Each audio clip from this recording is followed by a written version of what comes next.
Merci, merci, merci, merci, merci. Bon dimanche à tous. Merci d'être connectés à notre culte d'enseignement.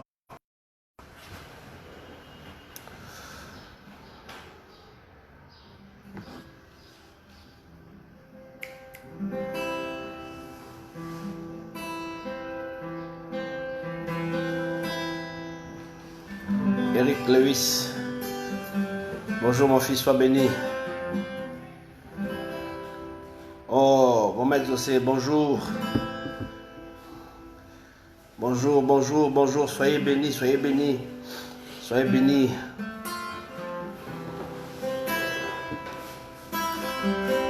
Nous voulons louer le Seigneur en quelques minutes. Parce que j'ai juste 45 minutes pour donner mon enseignement.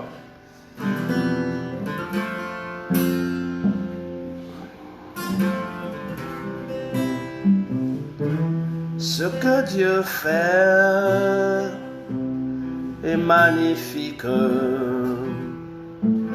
Ce que Dieu fait est magnifique. Ce que Dieu fait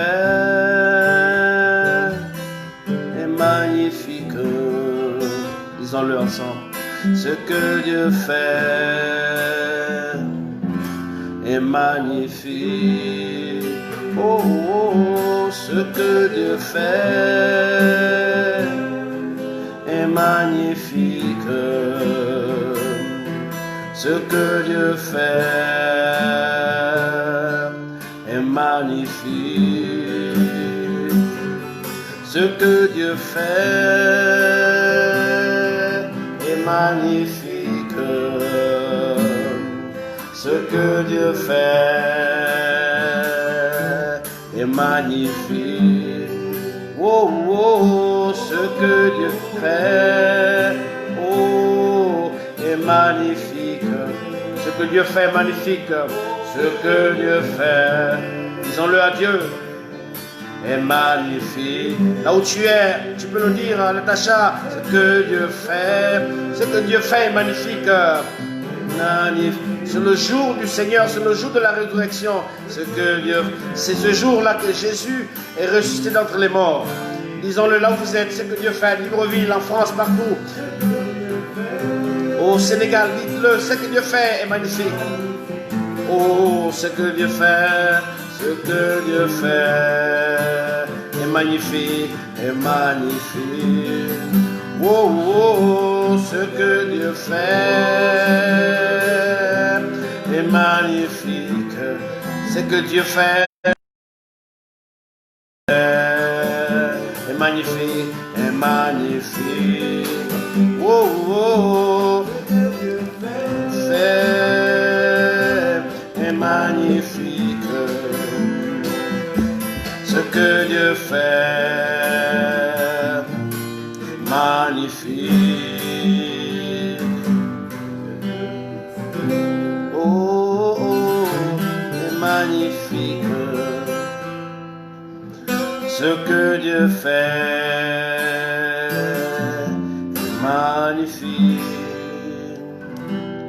Il guérira nos maladies, il restaure nos âmes.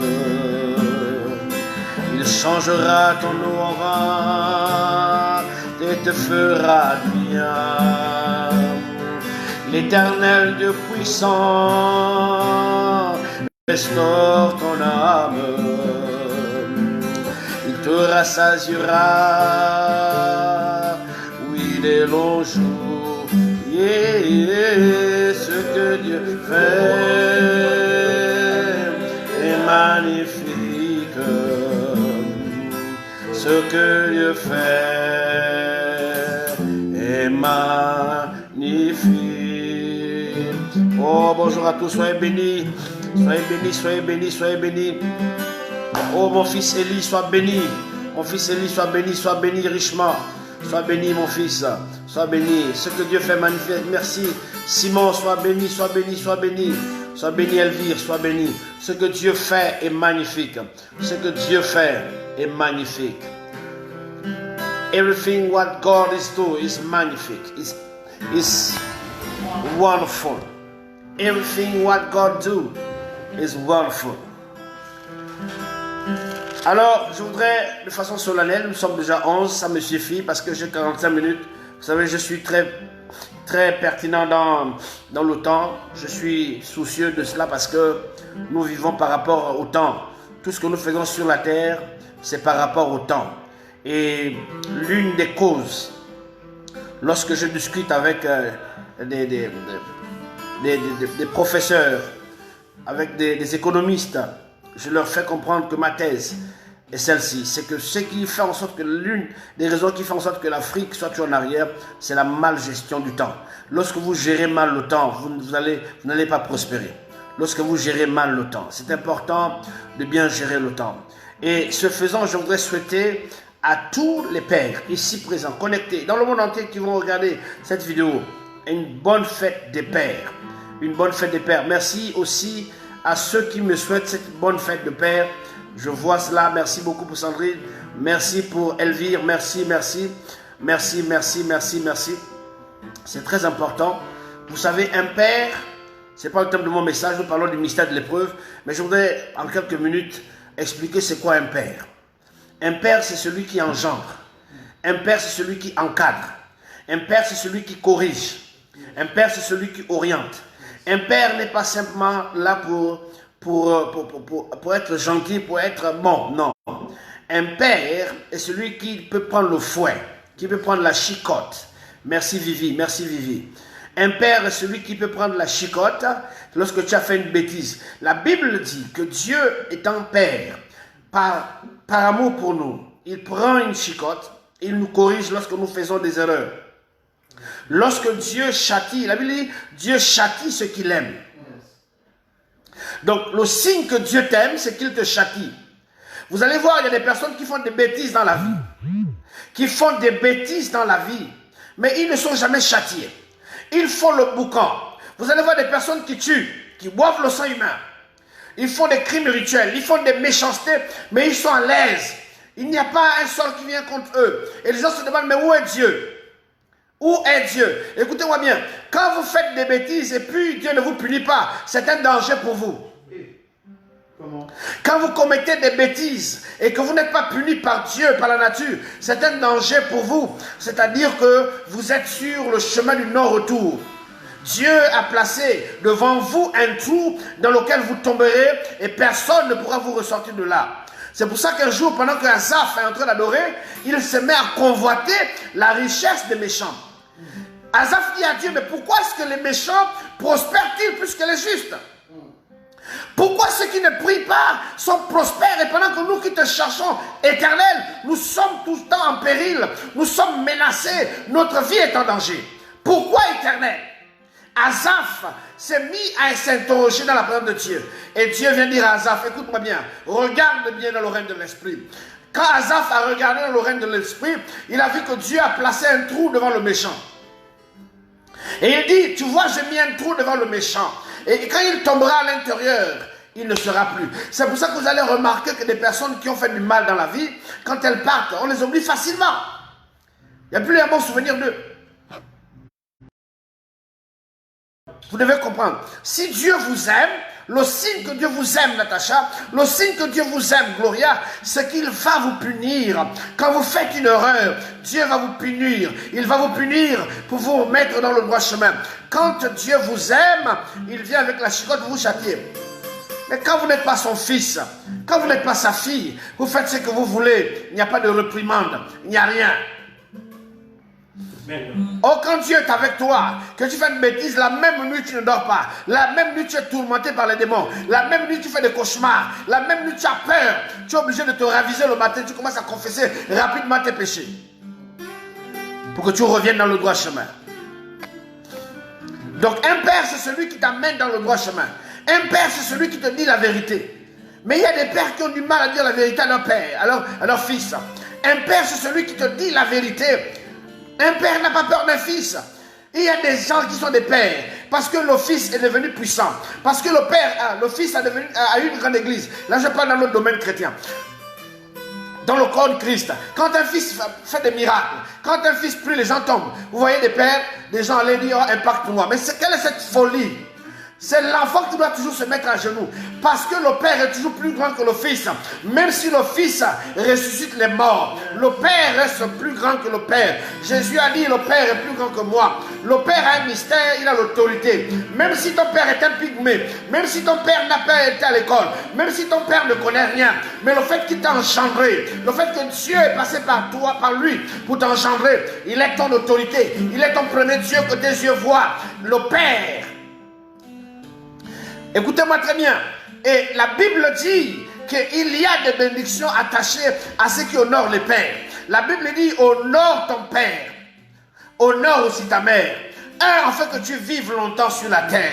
Que tu vives longtemps sur la terre et que tu sois prospère. Mes amis, le fait d'honorer un père, la Bible ne parle pas d'abord d'aimer un père, mais la Bible parle d'honorer. Vous voyez la différence? La Bible ne parle pas d'aimer d'abord un père, mais d'honorer. Honorer veut dire faire honneur à quelqu'un, faire en sorte que la personne soit contente de toi, la personne se glorifie, que la personne bombe le torse devant les gens, qui dit regardez la voiture que mon fils m'a achetée.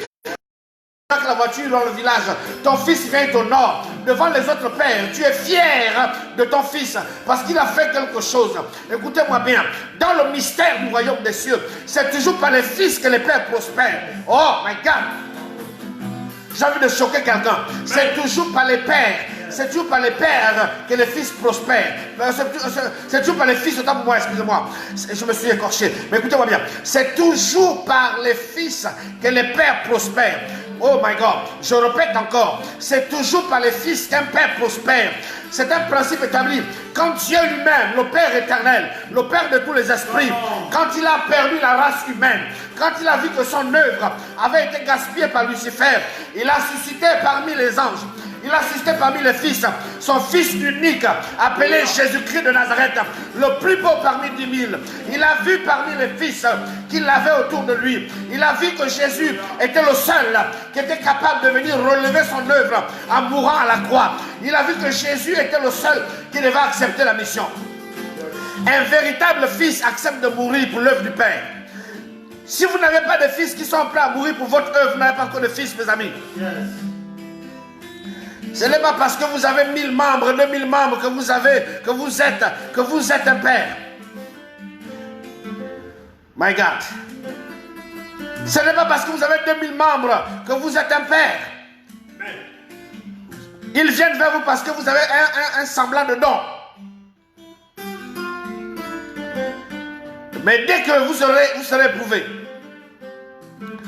dès que Dieu va vous éprouver, parce que ceux qui sont appelés par Dieu passent par l'épreuve. Et c'est pour ça que je voudrais parler du mystère de l'épreuve ce matin. Quelqu'un me dit amen.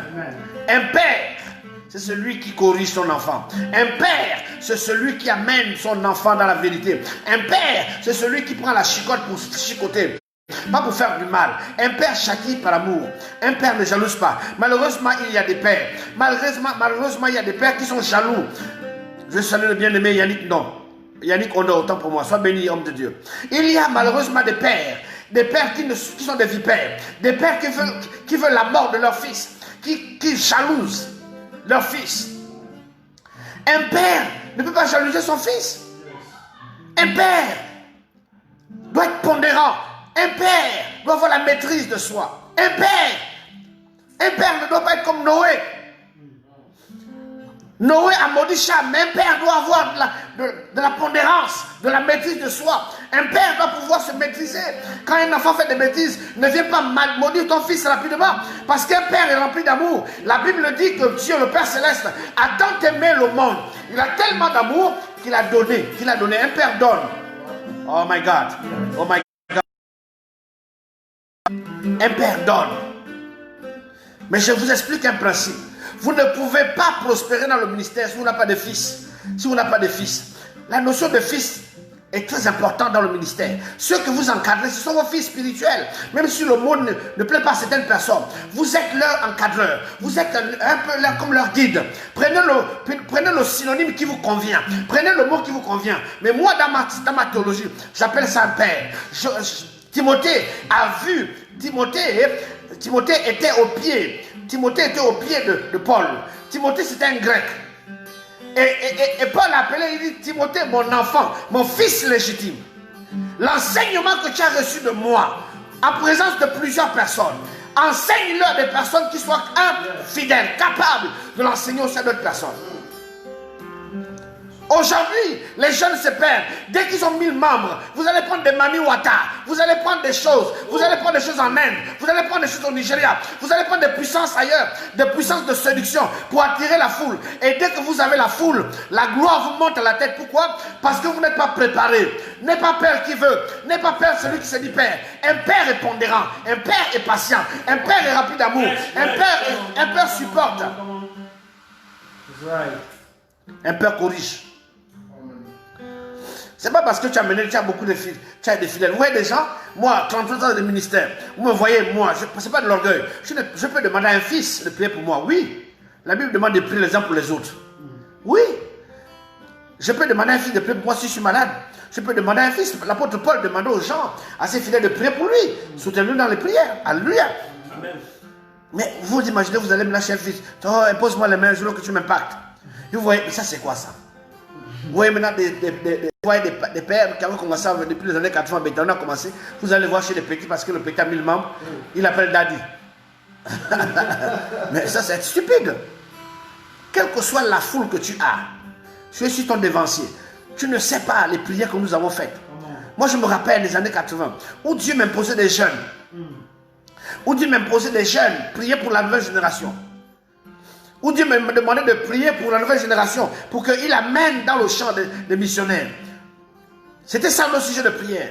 On jeûnait pendant 40 jours pour demander à Dieu de susciter de nouvelles générations. Maintenant vous êtes suscités, vos ennemis c'est maintenant nous les pères. Mais la parole de Dieu est claire. Honore ton père et ta mère. Il faut que tu vives longtemps. Un père, c'est celui qui t'a engendré. C'est celui qui t'encadre. C'est celui qui te dit la vérité, qui veut ton bien. Mais je sais aussi qu'il y a des pères sorciers. Oui, il y a des pères. Il y a des pères qui sont sorciers, qui jalousent leurs fils. Il y a des pères qui voient l'étoile des enfants. Ils viennent, tu viens dans son ministère, ils travaillent avec ton étoile et tu deviens ma boule, plus. Des fois, un père doit être libre de dire la vérité. Parce que là, l'esprit de Dieu, il y a la liberté. La liberté de dire la vérité. La liberté de choisir. La liberté de dire oui. La liberté de dire non. La liberté d'aimer. La liberté de choisir. La liberté de louer Dieu. La liberté d'adorer. La liberté, voilà, de te mouvoir. Mais quand vous voyez des pères, vous avez peur du père. Vous n'avez pas la joie devant un père. Parce que c'est un terroriste. Ça, c'est des pères sorciers. Un jour, j'étais invité au Cameroun. J'ai vu un homme de Dieu nigérien. Je l'ai vu clairement mettre une claque, mettre une gifle à un de ses fils spirituels. Il s'est mis à gifler son fils. Bah! Et comme il parlait en anglais dans le pitchin. Mais il gifle le fils parce qu'il n'y a pas eu suffisamment d'offrandes. Comment vas-tu gifler ton fils? Parce qu'il n'y a pas eu beaucoup d'offrandes dans l'église. Vous voyez? Le mobile est mauvais. On vient prêcher pour l'argent. C'est pas normal. On ne prêche pas pour avoir de l'argent. On prêche pour avoir les âmes pour le royaume. On prêche pour avoir des âmes pour le royaume. On prêche pour que les gens soient sauvés. On prêche pour que les gens participent aux noces de l'agneau. On prêche pour que les gens soient parmi les gens qui vont fêter le millénium avec Christ. On prêche pour que les gens soient sauvés. C'est ça qu'on prêche. Alléluia. Maintenant, je voudrais parler du mystère de l'épreuve maintenant. Je voudrais, pour ce faire, prendre le texte de Jacques. Vraiment, c'est le texte... c'est un texte qui m'a toujours bousculé parce que chaque fois que je l'ai lu, ça m'a toujours bousculé. Regardez avec moi Jacques au chapitre 1er. Je parle du mystère de l'épreuve. Il me reste à peu près 30 minutes et je termine avec. Moi, c'est juste 1 heure. Je ne vais pas plus loin que ça. J'ai appris en pédagogie que le cerveau de l'homme retient 45 minutes. 45 minutes après, c'est passé. Je suis allé dans des églises, ça fait 33 ans. Je parcours le monde. Je vois des églises où le pasteur Il t'a invité à prêcher. Il commence à prêcher, peut-être même, il te donne la parole à 16 heures. Il t'invite à prêcher dans son église. Il t'invite, mais il te donne la parole à 16 heures. Il parle des poules, il parle des atangas, il parle des avocats, il parle des prunes, il parle du vent, il parle de choses. Après, maintenant, nous allons recevoir l'homme de Dieu qui nous vient de l'étranger, qui va nous bénir. Homme de Dieu, vous avez juste 20 minutes pour saluer l'église. Vous voyez? Parce qu'il y a des hommes de Dieu narcissistes qui s'aiment eux-mêmes, qui s'apprécient eux-mêmes, et puis ils sont convaincus qu'ils sont les plus beaux, les plus gentils. Or, un homme de Dieu doit être humble. La Bible dit que Jésus était doux de cœur. Yes. Doux de cœur. Alléluia. Cette douceur fait allusion à l'humilité. Un chapitre, épître de Jacques. Donc Jacques au chapitre 1. Je vais commencer mon enseignement sur le mystère de l'épreuve. C'est là que nous commençons. Seigneur, nous voulons te bénir ce matin. Je veux remettre cet enseignement entre tes mains. Tous ceux qui sont connectés et ceux qui vont le suivre tôt ou tard, en aussi grand nombre que tu le rappelleras jusqu'à ce que Christ revienne. Laisse que ce message, Père, puisse apporter du fruit dans la vie de plusieurs personnes. Dans le nom puissant de Jésus. Je prie, Père, que toute pensée soit ramenée captive. Toi seul, Seigneur Jésus, sois établi dans les cœurs. Que toi seul sois élevé. Que toi seul sois magnifié. Dans le nom de Jésus-Christ, nous allons prier et les saints disent Amen. Amen. Jacques au chapitre 1er, à partir du verset 2. Mes frères, voyez quelle humilité. Voyez, les chrétiens de l'époque ne se donnaient pas de noms fantaisistes. Les chrétiens d'avant, bishop, pape, général, l'homme du tonnerre, quoi. Bon, c'est vrai que de temps en temps, il y avait un qu'on appelait fils du tonnerre, oui. Je parlerai de ça, pourquoi on l'appelait fils du tonnerre. C'est un grand enseignement. Bref. Les chrétiens d'avant s'appelaient frères. Nous, les années 80 à Bethany, on s'appelait frères. Francis, le révérend Francis Michel Baniga, qui est un père pour moi. Quand on se voit, c'est frère. Quand on se voit le révérend Goussi, tous les hommes de Dieu, les années 80, c'est frère. On s'appelle frère. Frère. Et c'est resté, on a grandi comme ça. Frère. Mais aujourd'hui, si tu appelles quelqu'un frère, ça l'énerve. Si tu appelles quelqu'un frère, si tu ne mets pas tous ces titres, mais ce n'est pas le titre qui sauve. Ce n'est pas le titre qui t'a rappelé au ministère. Alors, frère dans le Seigneur, soyez bénis ce matin. Bien-aimés frères, soyez bénis. Alors, Jacques dit frère. Regardez comme un sujet de joie, nous sommes dans Jacques au chapitre 1er, le verset 2. Frères, regardez comme un sujet de joie complète les diverses épreuves auxquelles vous pouvez être exposés. Regardez comme un sujet de joie, my God, les diverses épreuves. Il n'y a pas seulement une seule épreuve, il y a beaucoup de types d'épreuves. Mais comment est-ce que Jacques, l'apôtre Jacques, peut-il demander qu'on se réjouisse quand tu es éprouvé? Je n'ai jamais vu dans ma vie quelqu'un qui chante des cantiques quand il est éprouvé. Je n'ai pas encore croisé un chrétien qui se met à danser et qui te dit « Oh, je danse parce que je suis éprouvé. » Je n'ai pas encore croisé. Je suis allé en Amérique, je suis allé en Asie, je suis allé dans l'Afrique. J'ai vu beaucoup de continents par la grâce de Dieu. Je n'ai pas encore croisé dans ma vie, salut frère Bernie Rock. Je n'ai jamais vu quelqu'un qui se réjouit parce qu'il est éprouvé. Je n'ai jamais vu ça. Tous les frères qui viennent à la réunion, s'il vous plaît, vous les mettez, vous les faites asseoir, ils écoutent le message. Alléluia. Je n'ai jamais vu un frère dans le monde qui se réjouit quand il est éprouvé. Je n'ai pas encore vu ça. Chaque fois que nous sommes éprouvés, qu'est-ce que nous faisons? On est triste. Chaque fois que nous sommes éprouvés, nous sommes tristes. Les gens sont tristes quand ils sont éprouvés. Pourquoi est-ce que Jacques va demander d'être content quand on est éprouvé? Vous allez voir des gens qui appellent là, évêque, ça ne va pas. J'ai rêvé comme ça. On me fait ceci. Ah là là là. Oh là là là. Oh là là là. Tel problème. C'est compliqué. Homme de Dieu, priez pour moi. Personne ne se réjouit quand il est éprouvé. J'aimerais vous dire, Alléluia. Shalom à toi. Oui, nous sommes des frères dans le Seigneur. Alléluia. Maintenant, il y a aussi des parenthèses aussi. Il y a aussi des gens, quand tu appelles pasteur, oh, tu es charnel. Quand tu l'appelles pasteur, tu es charnel. Mais la Bible aussi parle des pasteurs. La Bible parle des évêques. La Bible parle des pastorats. La Bible parle des anciens. La Bible parle des diacres. Pourquoi moi, si on m'appelle pasteur, ça t'est triste? Je suis allé dans une église. Tu appelles, tu dis que je suis le pasteur tel. Non, tu es le frère tel. Et vous les voyez, ils sont là, tu es le frère. Ce n'est pas les gestes que vous faites qui font de vous des chrétiens. Ce n'est pas le fait semblant d'être pieux là. Tous ceux qui font semblant d'être pieux. Dieu connaît l'état de vos cœurs. Dieu sait si vous êtes vrai ou faux. Ce n'est pas les blagues qu'on fait. On ne peut pas blaser Dieu. On ne blague pas avec Dieu. Dieu connaît les profondeurs de chacun de nous. Amen. Ne dis pas à quelqu'un que parce qu'on l'appelle frère qu'il est dans le péché. Si toi tu as eu la révélation que tous tes fidèles vous appellent frère, frère, c'est bien. Mais si tu arrives dans un endroit, on appelle tel le pasteur, ne te fâche pas. Il ne pêche pas non plus. Amen. Alléluia. Donc revenons à ce que l'apôtre Jacques dit. L'apôtre Jacques dit, nous devons regarder. Pasteur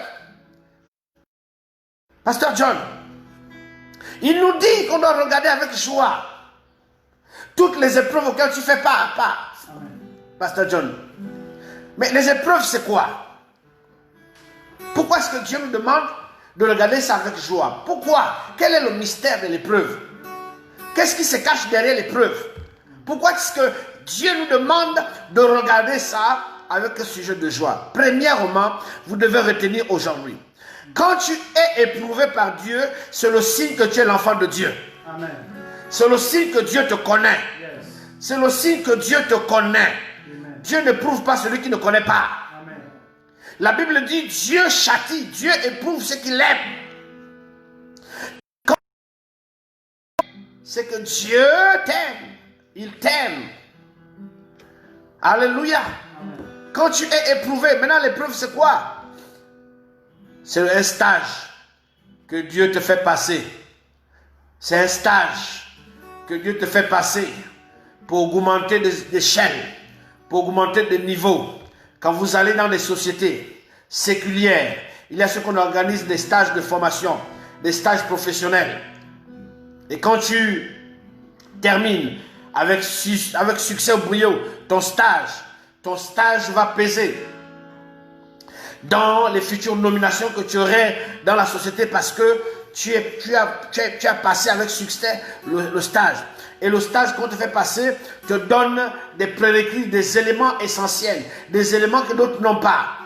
Celui qui a passé un stage, par exemple, je donne un exemple, vous êtes dans une société qui parle par exemple de l'environnement, et puis l'autre allait en France prendre un stage sur comment gérer, par exemple, la biodiversité, mais toi tu es resté juste au niveau de l'école, tu ne t'es jamais recyclé.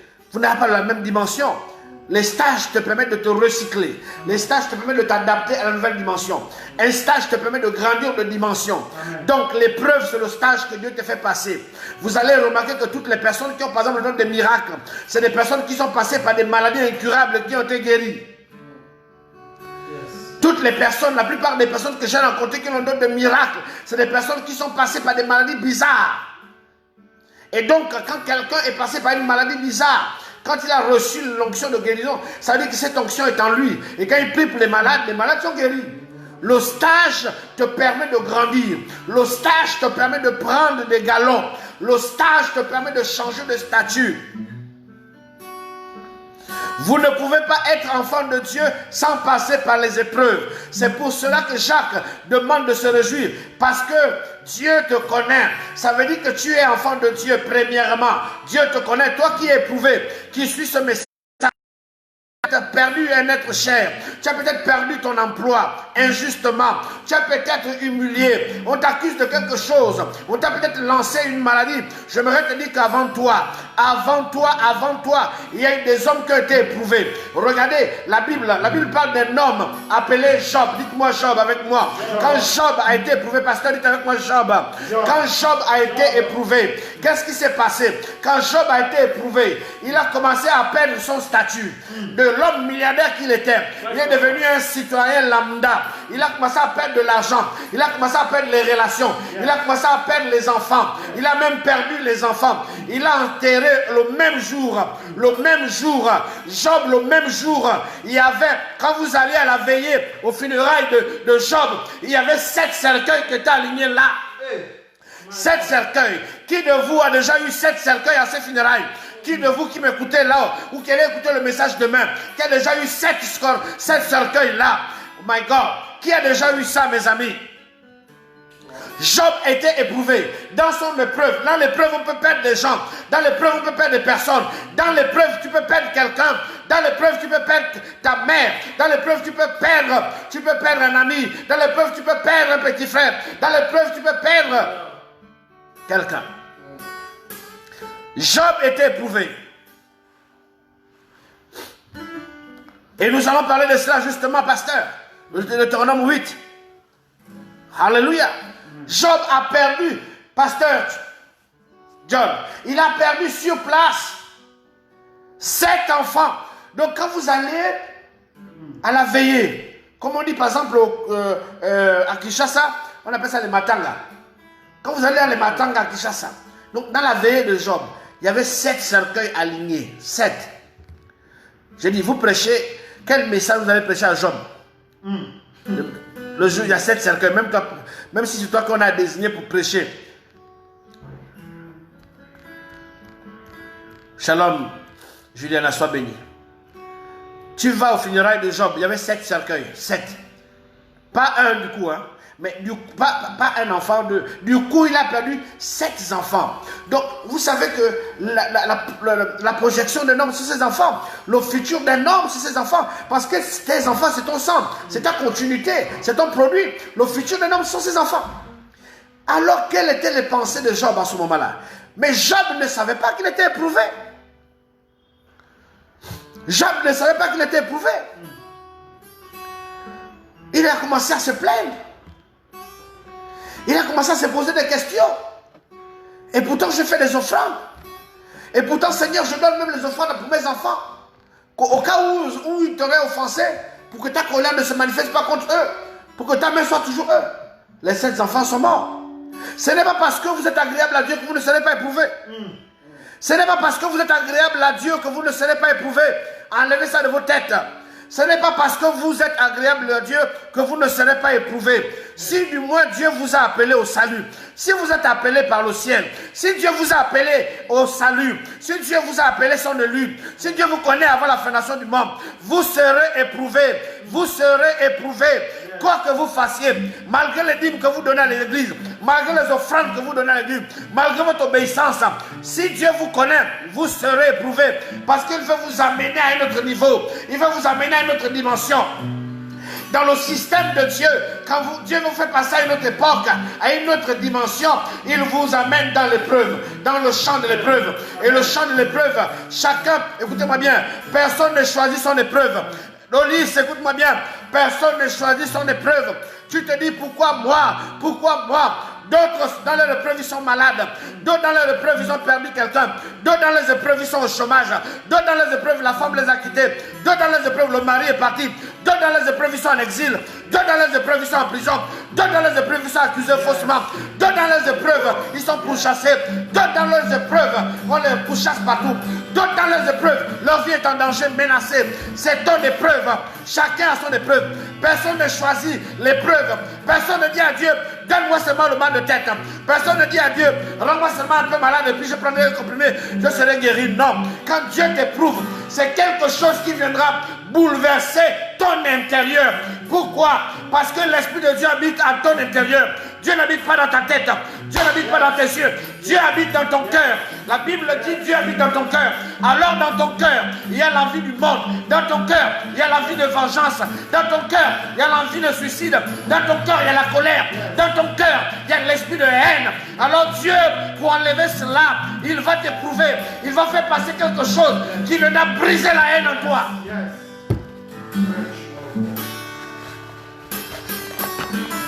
C'est quelqu'un béni qui me dise Amen. Amen. Si Dieu voit que tu es attaché au monde, il va t'éprouver. Il va faire quelque chose qui va t'amener à détester le monde.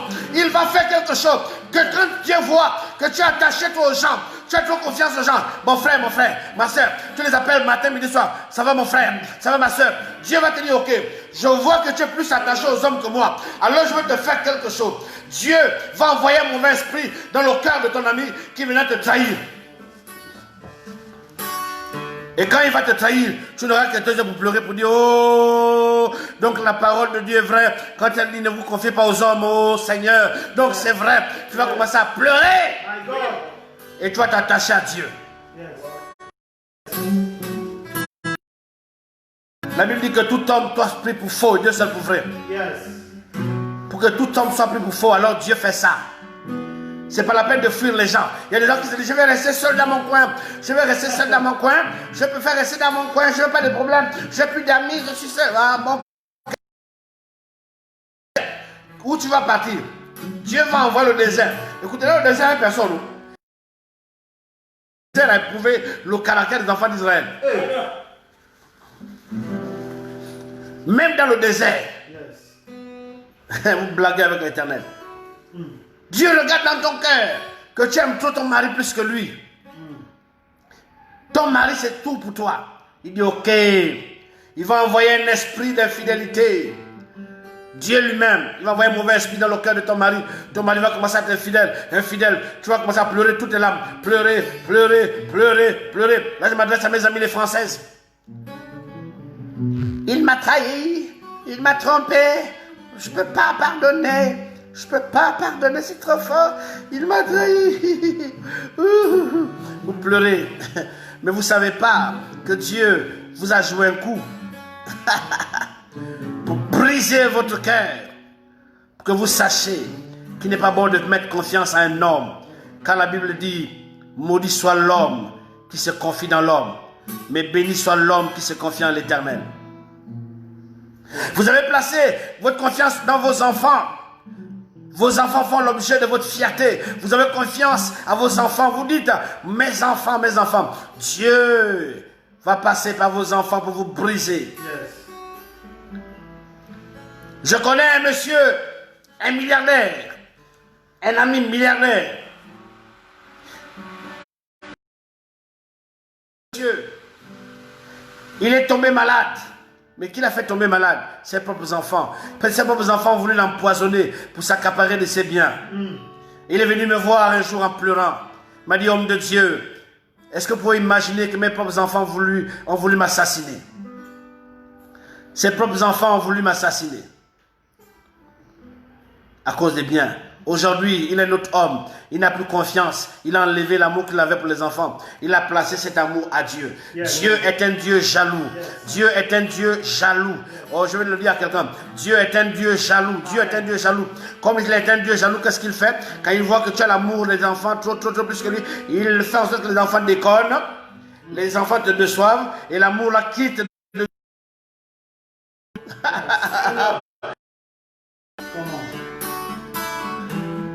Dieu voit que tu aimes trop ta femme, trop. Dieu va faire quelque chose, ne vous en faites pas. Il va faire un truc de fois, elle a un problème.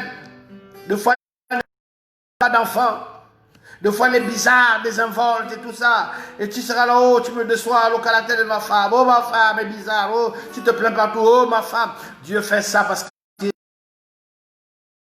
a enlevé le cœur, l'amour que tu as dans le cœur. Alléluia. Amen.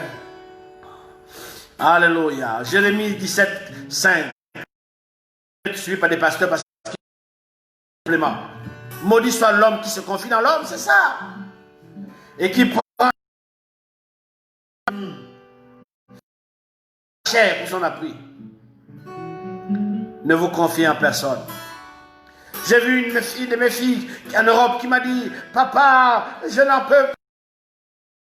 Tout. Des fois je reste sans rien, je m'occupe d'elle, je tout misé pour elle, papa, je suis fatigué, elle pleure, je suis fatigué, je vais mourir à cause d'elle, de ma fille, elle me fatigue, pasteur, oh là là, mon Dieu, ma fille, qu'est-ce que je ne fais pas pour toi? Je te donne tout ce dont une mère peut donner à une fille, mais elle pleure.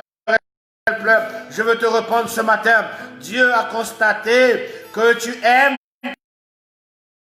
un Dieu jaloux, alors il permet que ta fille te déçoive pour que tu sois uniquement attaché à Dieu. Dieu est un Dieu jaloux, bien-aimé dans le Seigneur. Pourquoi est-ce que Dieu nous éprouve? Premièrement, parce que nous sommes ses enfants. Tout homme qui est éprouvé est appelé enfant de Dieu. Deuxième principe, pour que nous vivions par la foi. L'épreuve amène les gens à vivre par la foi. Yes. Écoutez-moi bien, lorsque Nelson Mandela était en prison, aucun prisonnier n'avait la prophétie de Mandela. Il voyait un homme fini, un homme politique fini, parce qu'il était en prison. Si la prophétie de Mandela avait donné, ou bien avait fait connaître la prophétie de Mandela, tout le monde devait soutenir Mandela pendant qu'il était en prison. Les Sud-Africains, tout le monde, les Blancs et les Noirs, tout le monde devait venir. Oh, dans 27 ans, il sera président. Vraiment, je préfère déjà être, je préfère préparer ma place dans le cœur de Mandela. Donc, la prophétie dit qu'il fera 27 ans. Donc, à partir de 5 ans, quand il va rester 5 ans de prison, je vais venir à Mandela. Lâche ça par l'épreuve. Pour que les gens vivent par la foi. Tu es avec un homme par la foi. Tu es avec un président par la foi. Je voudrais saluer mon président qui est en ligne. Le futur président de la Côte d'Ivoire. Quelqu'un me dit Amen. Amen. Lorsque Dieu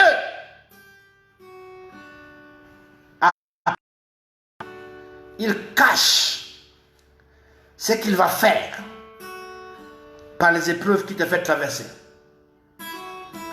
Il montre l'apparence, une apparence faible, une apparence bizarre. Alléluia. Amen. Alléluia. Il va t'amener dans des apparences. Il va amener les gens quand ils vont te voir. Si Dieu amène tout de suite un homme vers toi qui a une grosse voiture, un homme vers toi qui a une grosse voiture, tu vas dire, oh, voici l'homme que Dieu m'a envoyé. Mais si Dieu t'envoie un homme qui n'a pas de chaussures, si Dieu t'envoie un homme qui n'a rien pour attirer le regard, et Dieu m'a dit, tu diras non, non, non, non, non. Allez regarder. Quand Dieu amène l'épreuve, il suscite ce qu'on appelle la foi. C'est par la foi. Pour que la foi se manifeste. Écoutez-moi bien, pourquoi nous parlons du mystère de l'épreuve? Pourquoi Dieu nous éprouve? Pour qu'on vive par la foi.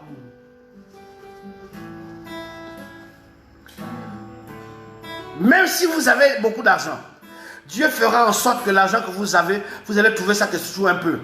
Et je vois des gens qui veulent attendre d'abord, avant de payer leurs dîmes, avant de payer leurs offrandes, avant de faire ceci, ils attendent d'abord d'être riches. Ils disent, papa, quand je serai riche, quand j'aurai beaucoup d'argent, ne vous en faites pas, papa, je vais soutenir, je vais construire une église. Et j'ai dit à ma fille, tu ne le construiras jamais. Parce que si tu n'arrives pas à construire l'église pendant le peu que tu as. Beaucoup attendent d'abord être riches. Beaucoup de personnes attendent d'abord être riches pour obéir à la voix de Dieu. Vous n'avez pas besoin d'attendre d'être riche. Le peu d'arêtes que tu as, donne-le à Dieu. Le peu d'arêtes que tu as, les arêtes que tu manges, le peu d'arêtes, donne la dîme de tes arêtes. Yes. N'attends pas. Alléluia. Regardez que quand Job était éprouvé, écoutez-moi bien. Troisièmement, quand Dieu éprouve quelqu'un, c'est pour appeler les gens qui vont être bénis.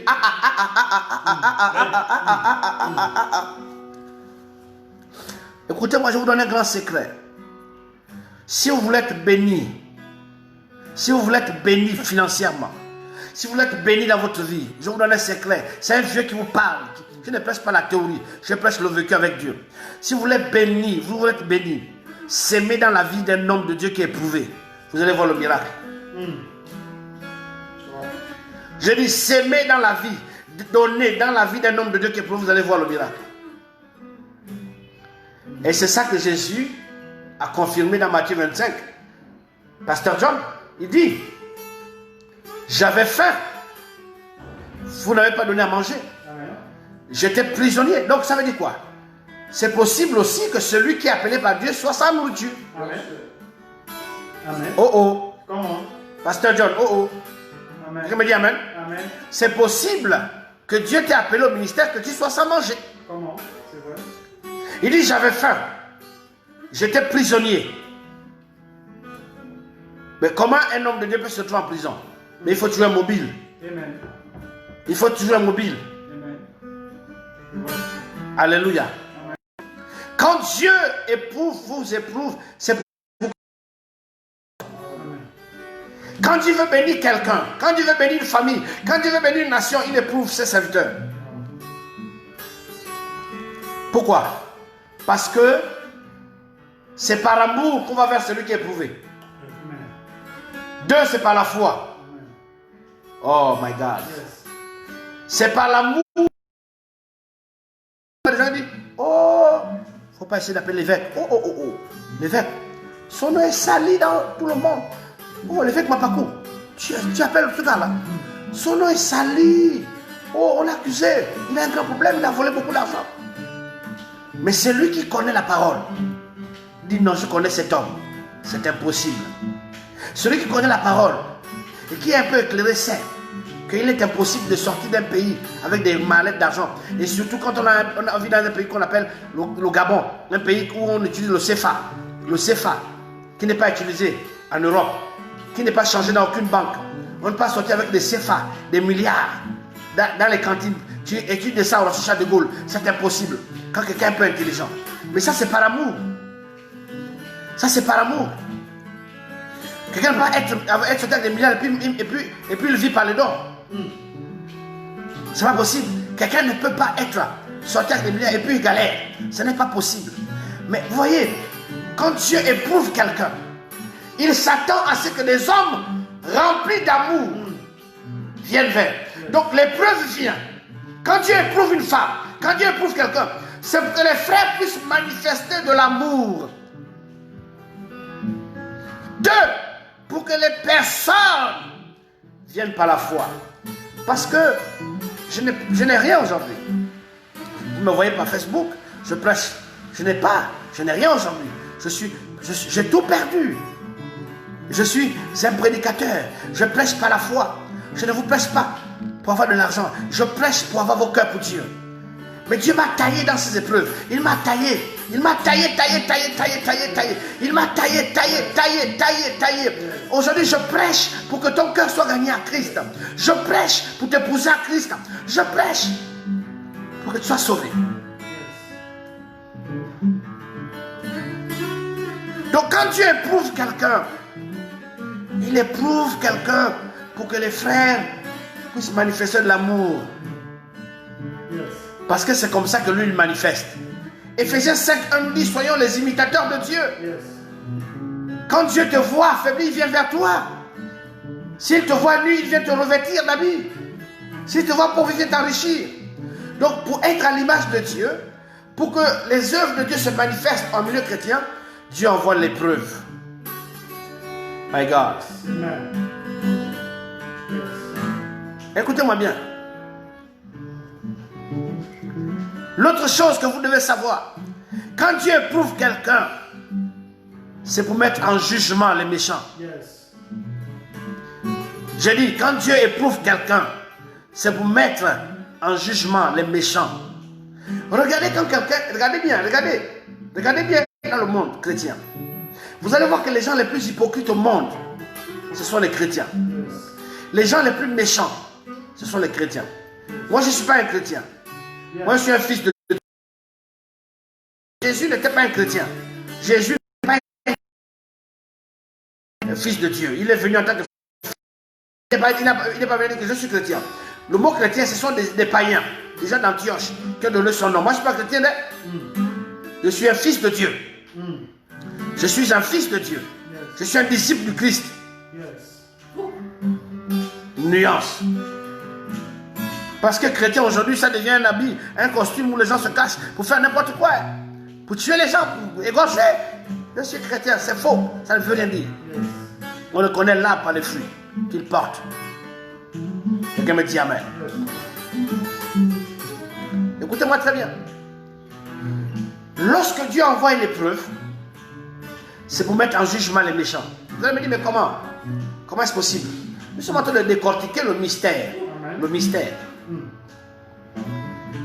Lorsque Dieu éprouve quelqu'un, c'est pour mettre en jugement les méchants. Les méchants.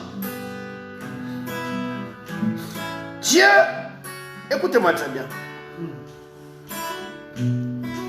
éprouve Israël. Un jour, Dieu dit à Abraham, Abraham, laisse-moi te dire que tes descendants,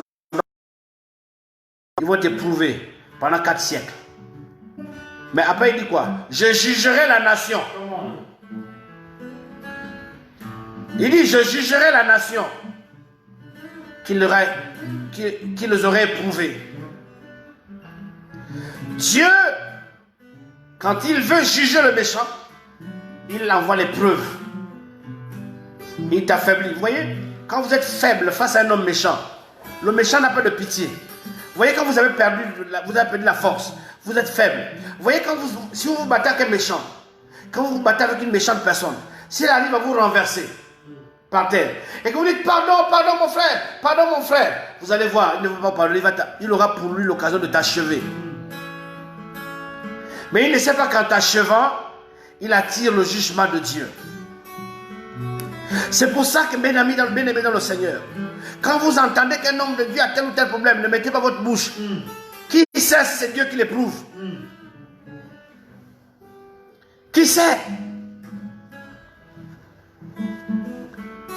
Dieu dit, Abraham, je vais éprouver tes enfants pendant 4 siècles. Mais après les 4 siècles, après le temps des 4 siècles, je vais juger la nation. Je vais juger la nation où ils sont passés. C'est pour ça que l'Afrique, c'est que l'Égypte, c'est pour ça qu'on est aussi esclaves. Pendant 4 siècles, nous avons maltraité les enfants d'Israël. Oui. Je vais juger la nation. Ne sois pas, écoutez-moi bien, Charlie, ne sois pas l'instrument par lequel Dieu passe pour juger un homme de Dieu. Priez toujours, Seigneur, vous devez prier, Seigneur, je ne dois pas être l'homme par lequel, ou la personne par laquelle tu vas éprouver ton serviteur. Non. Je vous ai dit que les chrétiens sont les gens les plus mauvaises. Les chrétiens sont les personnes les plus mauvaises, autant pour moi. Les chrétiens sont les plus grands peureux au monde. Vous voyez pourquoi les chrétiens, il n'y a pas de chrétiens au pouvoir? Et pourtant nous sommes les plus nombreux. Pourquoi il n'y a pas de chrétiens au pouvoir? Pourquoi c'est des francs-maçons qui sont au pouvoir? Pourquoi c'est des francs-maçons? Les chrétiens, lors d'une campagne présidentielle, il y a une campagne présidentielle, vous allez voir les chrétiens voter un franc-maçon. Si un frère en Christ vient dire votez-moi, votez-moi, votez-moi, les frères en Christ vont dire que quoi? On va te voter, tu vas nous commander, jamais. On peut faire de nos voix à un franc-maçon. Vous voyez? Les chrétiens sont stupides. Les chrétiens sont stupides. Donc vous n'avez pas compris ce principe, vous les chrétiens. Nous les chrétiens, nous laissons commander par des francs-maçons. Vous savez bien. Et puis, vous votez les francs-maçons. Après, vous avez peur des crimes rituels. Vous avez peur des enlèvements. Vous avez peur de ceci. Quand la campagne arrive, vous oubliez ces choses. Vous oubliez qu'on vous a tué vos enfants. Vous oubliez qu'il y a eu des crimes rituels. Maintenant, un chrétien vient avec l'Esprit de Dieu. Un chrétien vient dire que je vais être candidat. Oh là là. Tous les pasteurs vont commencer à se dire non, il ne se parle pour qui? Ah là là. Les chrétiens ne sont pas solidaires. C'est pour ça que vous serez toujours commandés par des francs-maçons. Il n'y a pas plus mauvais que chrétien. Moi je dis je ne suis pas chrétien. Je suis un fils de Dieu. Yes. Je ne suis pas un chrétien. Je suis un fils de Dieu. Yes. Les chrétiens, il n'y a pas plus peureux que... Quand vous allez au tribunal, vous allez voir des chrétiens, des magistrats chrétiens. Ils ne vont jamais défendre un homme de Dieu ou bien une femme de Dieu. Jamais. Ils pensent d'abord leur bout de pain. Ils ferment leur bouche. Mais pour que la résurrection ait lieu, il fallait une occasion de circonstance, il fallait des personnes bien précises. Il fallait Joseph d'Arimathée, un homme influent qui était là, pour que la résurrection ait lieu dans la normalité totale de Dieu, dans le plan parfait de Dieu. Il fallait que Jésus allât dans un sépulcre neuf, ou personne. Mais Joseph d'Arimathée, pendant qu'il y avait l'insurrection, pendant que tout le monde parlait de Jésus, tout le monde, Joseph d'Arimathée a pris son influence. Il a dit à Pilate, permettez-moi, roi Pilate, permettez-moi, Ponce Pilate, de prendre le corps de cet homme et de l'enterrer, s'il vous plaît. Yes. Pilate a dit, tu vas faire quoi avec le corps? Il aurait pu avoir peur de son poste. Il aurait pu avoir peur de ses affaires. Il a dit, non, permettez-moi de prendre le corps de cet homme. Car la prophétie dit qu'il doit être enterré dans un sépulcre neuf. Joseph d'Arimathée a usé sur son influence. Vous allez dans les tribunaux, dans les postes de police, vous allez voir des chrétiens. Quelqu'un, un homme de Dieu, la main des amis, un homme de Dieu. Un policier qui est commandant, il ne peut pas dire que non, pas désarmer l'homme de Dieu. Rien, il ferme sa bouche. Les chrétiens sont les plus mauvais, les plus peureux. Ouais, c'est vrai. On accuse un pasteur d'avoir fait ceci. Vous fermez la bouche. On ne peut pas dire non, je vais user de mon autorité. Non, ce n'est pas possible. Qu'on le mette en liberté provisoire et qu'on voie après. Rien. Les chrétiens, on ne peut jamais gouverner parce que nous sommes des peureux. Les élections arrivent dans des pays, vous votez sur des francs-maçons, francs-maçons. Vous votez. Au lieu de voter celui qui est chrétien. Si quelqu'un est chrétien, mais vous allez voir, le monde va changer. Un vrai chrétien qui prend le pouvoir, il y aura plus de doctrine rituelle. S'il respecte dans la parole, vous n'allez pas entendre des choses bizarres. Mais les chrétiens, c'est des peureux. Ils attendent qu'on leur serve au plat. Ils attendent qu'on leur dise à gauche, ils vont à gauche. À droite, à droite. Voilà, les églises sont fermées. Là, les églises sont fermées. Vous avez vu les chrétiens se lever? Les peu de chrétiens qui sont levés pour dire, nous voulons que les églises s'ouvrent. Vous voyez le pasteur, oh non, nous venons féliciter le gouvernement. Nous pensons que le gouvernement a raison. Il faut que les églises restent fermées parce que pour lutter contre le Covid, pour sauver des vies. Qui vous a dit que sauver des vies, c'est même vos mesures barrières? Qui vous le dit? Là, je parle à la manière de la folie de la foi. C'est Dieu qui sauve. Quand une épidémie arrive, je vais vous choquer ce matin. Quand une épidémie arrive, il y a déjà d'avance, avant la fondation, le nombre de ceux qui doivent périr. Il y a déjà d'avance le nombre de ceux qui doivent périr. Les chrétiens, si tu es éprouvé, frère, soeur en Christ, si tu es éprouvé, tu es chrétienne là. Vous voyez, il y a des chrétiens qui veulent leur vie tranquille. Vous voyez, j'ai vu des enfants qui sont rentrés en contact avec moi au Gabon. J'ai scanné, j'ai prophétisé sur leur chose, des choses terribles. Ils disaient qu'ils étaient tourmentés par des démons. J'ai prié pour eux. Après un matin, je dis non, homme de Dieu, vraiment, on m'a parlé mal de vous, tout ça. Je préfère que j'ai peur de mon boulot, j'ai peur de ceci. Je préfère qu'on reste en distance. Vous voyez, c'est ça les chrétiens. Les chrétiens n'ont pas la révélation. Dieu ne vous parle pas. Mais quand Dieu te parle, le témoignage de l'esprit est important. On suit un homme de Dieu par le témoignage de l'esprit. Pas par la chair. On suit un homme de Dieu par le témoignage de l'esprit. Le témoignage de l'esprit, pas par la chair. Parce que la chair et le sang n'héritent pas du royaume. C'est très important. Même en politique, on ne suit pas un homme de Dieu pour suivre. Un homme politique pour suivre par révélation. Par conviction. Et quand tu suis un homme par conviction, tu es là. Même quand vous passez des épreuves, écoutez-moi bien, Dieu éprouve ce qu'il a appelé à ses desseins. Dieu appelle quelqu'un pour montrer, cinquièmement, quand Dieu éprouve quelqu'un, c'est pour montrer aussi les visages, pour te montrer les visages de ceux qui t'entourent. Cinquièmement, notez ça. Quand Dieu t'éprouve, c'est pour montrer les visages de ceux qui t'entourent, les visages des gens qui sont autour de toi. Pour montrer les visages. Pour montrer les visages des gens qui t'entourent. Quand Dieu va t'éprouver, c'est pour montrer le visage des gens qui t'entourent. Chez nous, pour nous, on dit Fourben. Vous allez m'excuser, peuple de Guadeloupe et des Antilles. Vous m'excuserez. Mais je viens d'Afrique, donc c'est important que je vous dise ça. Fourben. Ça veut dire quoi, littéralement? En français, ça veut dire fais semblant d'être malade pour savoir ceux qui sont avec toi. Fais semblant d'être malade et pour savoir ceux qui sont avec toi. Tous les gens qui sont riches, vous me faites rire. Tous ceux qui sont riches, qui ont la puissance, qui ont tout, et vous pensez que c'est des amis qui sont avec vous. Vous passez le temps à corrompre les gens, corrompre. Mais tu n'as pas d'amis, plus que tu as besoin de les corrompre qui sont avec toi. Donc en vérité, tu es seul. Quelqu'un me comprend? Amen. Vous voyez des gens qui sont obligés de corrompre, acheter les amis. Tiens, tant de millions. Mais le jour où il n'y a plus de millions, tu as besoin de corrompre les femmes. Tu donnes l'argent aux femmes, tac, pour avoir l'argent. Mais en réalité, tu es seul. Parce que quand Dieu est avec toi, les vrais amis d'alliance sont avec toi. Donc, deux fois, Dieu nous éprouve pour montrer ceux qui sont avec toi. Pour te montrer ceux qui sont avec toi. Un jour, un homme de Dieu en Afrique du Sud a vu son ami commissaire. Il a dit à son ami commissaire, il a dit, je vais éprouver mes fidèles. Parce que je leur parle beaucoup du ciel. Je vais voir un peu Ceux qui sont réellement prêts pour aller au ciel. Monsieur le commissaire, tu viendras en plein culte avec une voiture chargée de policiers. Tu viendras vraiment jouer le jeu sérieusement. Venir avec des menaces pour dire qu'on ferme l'église. Et ceux qui ne renient pas Jésus, ceux qui vont renier Jésus, ceux qui n'ont pas renié Jésus, on va tuer. En plein culte, pendant que les gens sont en train d'adorer, oh praise the Lord, sont en train de chanter, d'autres en train de pleurer, oh Seigneur, je t'aime, oh mon Dieu, je t'aime, oh Seigneur, je n'aime que toi, oh Seigneur, je suis prêt à mourir pour toi, d'autres pleuraient comme ça, oh Seigneur, je suis prêt. On écoutait une soeur qui disait, oh Seigneur, mon amour, mon Dieu, je ne vais jamais t'abandonner. Et puis tout d'un coup, le berlier, un camion militaire rentrait dans l'église pour vous, ne bougez pas. Nous vous demandons maintenant de sortir. Tous ceux qui sortent, tous ceux qui redisent Jésus, maintenant auront la vie sauve. Ceux qui ne renient pas Jésus seront tués.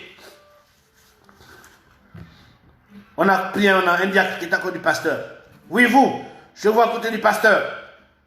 Reniez Jésus ou non? Bien, on vous tue. Il dit, mais monsieur, on n'a pas besoin de vous fatiguer. Moi, je suis ici, parce qu'en fait, il me doit mon argent. Parce que je suis à côté de lui. Parce que le pasteur là me doit mon argent, c'est pour ça que je suis à côté de lui. Donc sinon, moi, j'habite juste derrière là, je passe moi ici. Donc vraiment, ne vous fatiguez pas, monsieur l'agent. On voit une autre femme, la diaconesse. Madame, vous allez être tuée tout de suite, vous reniez Jésus? La femme l'a dit que, oh non, monsieur, ne vous en faites pas. Ne tirez pas. Moi, je suis venu ici parce qu'on m'a dit qu'il y a les tontines. Donc, aujourd'hui, c'était mon jour de tontine. Je devais toucher la tontine. C'est pour ça que je suis venu ici. Donc, vraiment, ne vous fatiguez pas. Papa, on voit le guitariste qui joue. Hein, Pasteur John, c'est bien de jouer la guitare. Hein? Il joue, tac, tac, le guitariste. Et vous qui avez la guitare, là, vous louez Dieu. Il dit, non, monsieur l'agent, non. Moi, en fait, moi, je suis là parce que, bon, le pasteur m'a dit qu'il aime bien quand je joue. C'est pour ça, sinon, moi, je ne suis pas dedans. Tout le monde sorti, tout le monde. Même la femme du pasteur. Eh madame, vous êtes mariée au pasteur, non, vous allez tuer aujourd'hui. Je dis non, moi j'étais avec l'homme là parce qu'on m'a dit que les pasteurs ont beaucoup d'argent. Sinon moi, je divorce aujourd'hui même. Aujourd'hui il n'y a plus de mariage. Quelqu'un me dit amen. Toute l'église est vidée. Il y a une seule personne. On a dit madame, vous êtes morte aujourd'hui. Elle dit, tuez-moi et je vais aller au paradis aujourd'hui. Vous voyez, quand vous voyez la foule là, vous voyez 3000 personnes, 5000 personnes. C'est des serpents qui sont là. Des crabes, des serpents, des boucs. Essaie d'avoir un problème avec un chrétien. C'est là que tu sauras qu'il est chrétien. J'ai dit, hein. Essaie d'avoir un problème un jour avec un chrétien ou un pasteur. Ouh, il va te montrer ça. Je sais de quoi je parle. J'ai déjà affronté les pasteurs dans ma vie qui m'ont menacé de mort, les pasteurs. Mais il a l'église, vous le voyez dans Facebook, vous le voyez là, 15 000 membres. Il a 10 000 membres. Il te menace de mort. Hein, pasteur? Donc, quand Dieu veut juger tes ennemis, il t'éprouve. Pour que Dieu ait des raisons valables pour le frapper. Parce que Dieu ne frappe pas en désordre. Pour que Dieu te frappe, il faut qu'il est mobile. Quelqu'un me dit amen. Sixièmement, pourquoi Dieu t'éprouve? Pourquoi Dieu t'éprouve? Sixièmement. Et ça, c'est la partie que les gens aiment. Le plus. Quand Dieu t'éprouve parce qu'il veut te bénir. Parce qu'il veut te bénir. Il veut te bénir. Il veut te bénir. Il veut te bénir. Quand Dieu t'éprouve, il veut te bénir. C'est fou, hein? Quand Dieu veut te bénir, il t'éprouve. Donc, vous qui priez, Marie Queen, ma fille, Eric Lewis, quand vous priez, Seigneur, bénis-moi, Seigneur, bénis-moi. Hein, Marie Queen, ma fille? Seigneur, bénis-moi ce matin, bénis-moi, Seigneur, bénis-moi, Seigneur, bénis-moi, bénis-moi. En fait, tu es en train de dire au ciel, Seigneur, éprouve-moi, éprouve-moi, éprouve-moi. Donc, maintenant que tu dis bénis-moi, bénis-moi, le ciel est en train d'attendre, éprouve-moi, éprouve-moi, Seigneur. Donc, quand Dieu t'éprouve, parce qu'il veut te bénir, cinquièmement, parce qu'il veut te bénir. Maintenant, les preuves, je vous ai donné beaucoup de types de preuves. Tu perds un enfant. Tu perds une personne chère. On n'a pas les mêmes épreuves. Tu perds même le pouvoir. Vous voyez? Par exemple, vous avez eu un président comme Laurent Gbagbo. Laurent Gbagbo, quand il a été pris, les mêmes gens qui étaient avec lui ont commencé à danser. Ils sont allés voir l'autre président, le nouveau président, pour dire qu'en fait, monsieur le président, nous venons faire allégeance. Nous sommes venus vers toi. Enfin, on était avec lui parce qu'on mangeait, vous voyez, on vient avec vous. Vous voyez, Gbagbo a été prouvé. Et il a connu qui sont ses vrais amis politiques. Il a été humilié mondialement. Alors que c'est un génie. Alors que c'est un messie. Alors que c'est un lutteur. Alors que c'était un grand homme. Mais regardez comment son nom est grand aujourd'hui. Regardez comment le nom de Gbagbo est grand aujourd'hui. Un nom, ça dit que quand vous écoutez ce nom-là, vous avez des frissons. Quand vous écoutez le nom de Laurent Gbagbo, vous avez des frissons. Parce qu'il est passé par des épreuves compliquées. Donc quand Dieu veut vous éprouver, il vous bénit. C'est pour ça qu'avec Dieu, c'est qui perd gagne.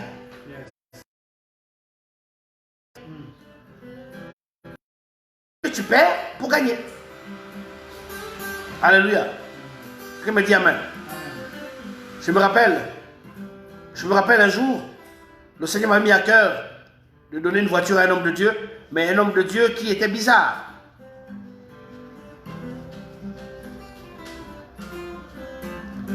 Un homme de Dieu qui était bizarre. Et Dieu me dit, va donner la voiture à ce monsieur. Je suis allé chez lui. J'avais la seule voiture. J'ai donné la voiture à ce monsieur et j'ai eu mal au cœur, mais j'ai donné. Dès que j'ai donné la voiture, ça n'a même pas fait un mois. Dieu a touché une soeur qui m'a donné une 4x4. Une 4x4, quasiment neuve. Dieu, quand il vous éprouve, c'est pour vous bénir. La Bible dit, il dit à Abraham, oh, laissez-moi parler. Il dit à Abraham, tes enfants vont être éprouvés, tes descendants vont être éprouvés. Après 400 ans, je vais juger la nation qui les a éprouvés, mais ils sortiront de là avec des grands biens. On sort d'une épreuve avec des grands biens. On sort d'une épreuve avec des grands biens. Des grands biens. Quand Dieu t'éprouve, c'est parce qu'il veut te bénir. Il veut te bénir. C'est pour ça qu'il t'éprouve. Sixièmement, et je m'arrête là.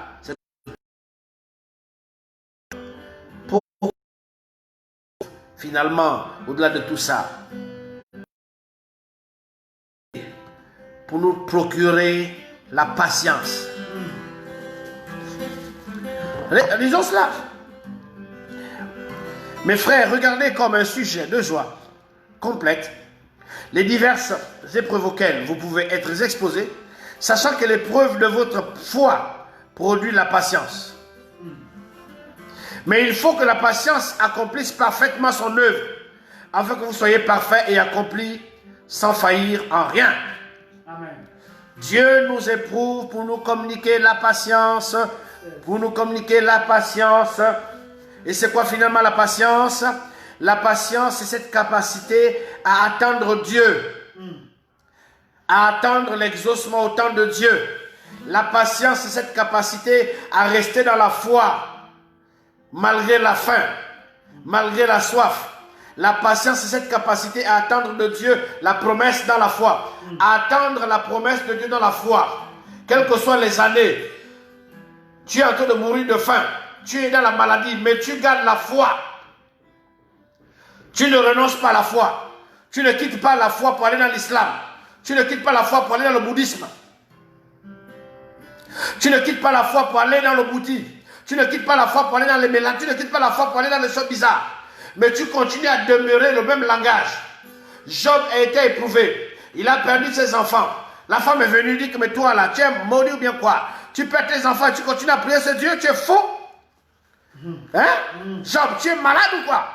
On vient d'enterrer 7 enfants et tu continues à faire le culte. Tu continues à prier. Ça ne te va pas, Job. Maudit Dieu, tue-toi. Job répond. Il dit, ma femme, pourquoi tu parles comme ça? Ma femme, pourquoi tu parles comme ça? Ne sais-tu pas que c'est Dieu qui donne et qui a repris? Quand les enfants sont venus au monde, je n'ai pas la capacité, moi, Job, de créer les enfants. Si un enfant repart, c'est Dieu qui est le créateur qui les a récupérés. Le propriétaire les a repris. Que son nom soit béni. Je ne suis pas le créateur des hommes. Je ne suis pas celui qui fabrique les hommes, ma femme. Alors si Dieu nous a donné cet enfant et qu'il les reprend, que son nom soit béni. Si nous avons perdu l'argent, ma femme, reste calme. Dieu va permettre que l'argent revienne, celui qui donne.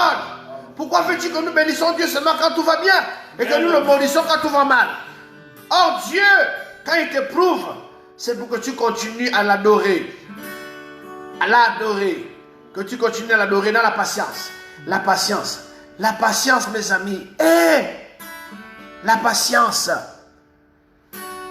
Tu demeures chrétienne malgré la durée de la nuit. Jésus. Jésus. Tu somnoles même, Jésus. Tu boites même, Jésus. Tu es en train de torturer par la galère, Jésus. Les gens te disent, mais tu es maudit, mon frère. Abandonne. Alléluia. La foi. Dieu dit que tu seras président d'un pays. Tu seras président. Mais quand tu regardes les conditions, quand tu regardes ce qui est autour de toi, tout le monde t'a abandonné. Tout le monde ne croit plus en toi. Tout le monde ne prêche plus de toi. Tout le monde ne fait plus des attaques à la cour. Tout le monde t'insulte maintenant. Tout le monde te dit c'est de ta faute. C'est de ta faute. Dieu te dit, si je t'ai parlé, garde la foi. Écoutez-moi bien. Dieu sait ce qu'il fait. Amen. Dieu sait ce qu'il fait. Amen.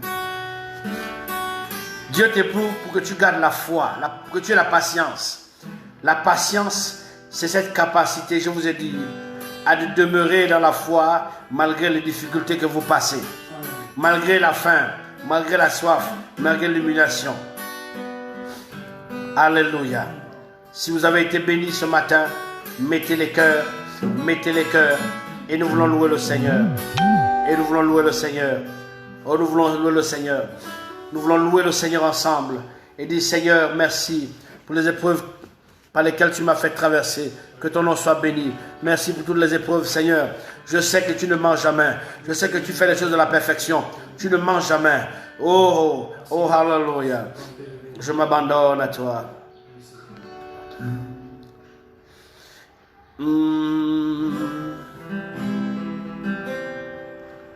Et Yahweh nangai kumama.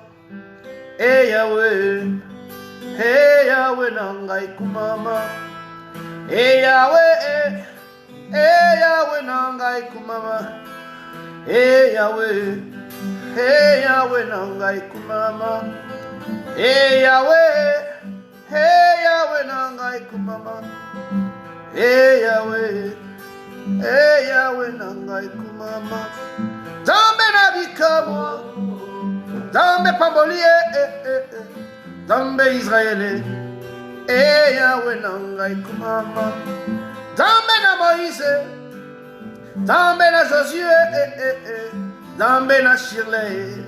Et Yahweh nangai kumama. Zambe na Carole. Zambe na Mama Ane. Et Yahweh nangai kumama Yahweh. Et Yahweh nangai. Hey Yahweh, hey Yahweh nangai kumama Yahweh. Oh, hey Yahweh nangai kumama. Hey Yahweh nangai kumama. Zambe na bikamwa. Zambe Israël. Hey Yahweh nangai kumama Yahweh. Hey Yahweh nangai kumama. Hey Yahweh nangai kumama Yahweh. Hey Yahweh nangai kumama. Hey Yahweh nangai kumama. Un jour je sais.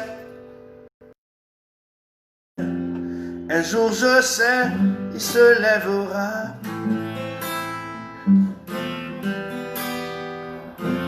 Un jour je sais, un jour je sais, un jour je sais qu'il se lèvera dans ma vie, même le dernier. Un jour je sais, un jour je sais, un jour je sais, un jour je sais, un jour je sais qu'il se lèvera dans ma vie, même le dernier. Un jour je sais, un jour je sais. Job a dit, je sais. Il se lèvera le dernier. J'annonce à quelqu'un que ton rédempteur sera le dernier. Il se lèvera au fond de tes ennemis. Il se lèvera le dernier pour te repositionner. Dieu n'a pas fini avec toi. Toi qui suis ce message, tu es simplement... Tu n'as pas abandonné, tu es simplement en train de passer une épreuve. Dieu a envoyé l'épreuve pour juger tes ennemis. Dieu t'a envoyé l'épreuve pour te montrer ceux qui sont avec toi, pour te montrer les vrais visages de tes ennemis. Dieu a envoyé l'épreuve pour briser ton cœur, afin que tu sois seulement à lui, attaché à lui. Dieu a envoyé l'épreuve pour qu'il te communique la patience. Dieu a envoyé l'épreuve pour que tu puisses l'adorer lui seul et continuer de l'aimer. Ne t'inquiète pas, l'épreuve que tu passes sera l'estal de ton élévation. Dieu a envoyé l'épreuve pour t'amener dans une autre dimension. Une autre dimension est en train d'arriver pour toi. Une autre dimension. Parce que Dieu t'amène dans son école. L'école de l'épreuve. Sois béni ce matin. Sèche tes larmes. Sèche tes larmes. Sèche tes larmes. Crois. Crois. Crois. Crois. Crois. Crois. Crois. Crois. Sèche tes larmes, tu n'es pas un exil en vain. Sèche tes larmes, tu n'es pas malade en vain. Si c'est Dieu qui est derrière, si c'est Dieu qui est derrière cette épreuve, alors de là où tu es, de cette épreuve, je dis de cette épreuve, la gloire de Dieu apparaîtra. De cette épreuve, le miracle de Dieu apparaîtra. Si c'est Dieu qui t'éprouve, le chômage que tu vis, le célibat que tu vis, la maladie que tu vis, si c'est l'Éternel qui est derrière, je déclare qu'un miracle arrive pour toi. Mais si ce sont les démons, si ce sont les démons qui sont derrière la maladie que tu as, si ce sont les démons qui sont derrière tes blocages, je viens les sanctionner au nom de Jésus. Si ce sont les démons qui sont derrière ton combat, je déclare la victoire ce soir, ce matin. Je déclare que la victoire de Dieu vient te libérer par l'onction du Saint-Esprit. Si les problèmes que tu vis en ce moment viennent de la sorcellerie, je proclame la victoire. Les chaînes tombent par la puissance du nom de Jésus. De gloire au nom puissant de Jésus. Un jour je sais, un jour je sais, un jour je sais qui se lèvera dans ma vie, même le dernier. Un jour je sais. Seigneur, merci ce matin. Tu nous as bénis, tu nous as parlé.